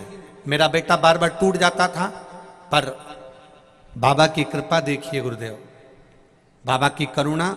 हम सीहोर गए, कुबरेश्वर धाम पर हमने विनती करी, बाबा से निवेदन करा, और निवेदन कर कर हम वहां से बस विनय कर कर आए और बेटे से कहा जितने भी एग्जाम दे पढ़ाई दिल से करना। सीहोर वाला महाराज कहता है पढ़ना दिल से, खूब मेहनत करना, और एग्जाम देने जाए तो एक बेलपत्री के बीच वाले पत्ते पर शहद लगाकर फिर जाना। मैंने मेरे बेटे से कहा, उसने जितने एग्जाम दिए सब में बीच वाले पत्ते पर शहद लगाकर शिव जी को चढ़ाकर एग्जाम देने गया, और बाबा की कृपा देखिए गुरुदेव, बाबा की कृपा से मेरा बेटा सीए के फाइनल एग्जाम में पास हो गया। और पास तो हुआ गुरुदेव, बाबा ने ऐसी कृपा कर दी कि अहमदाबाद के गुजरात में मेरे बेटे को अच्छी नौकरी भी मिल गई। इसलिए मैं यहां दंडवत करने के लिए आई। शिव तत्व है, बैठिए बहन, हर हर, ये शिव तत्व है। डराने वाले आपको डराएंगे, ये आपके बस का नहीं है, आप ये नहीं कर सकते।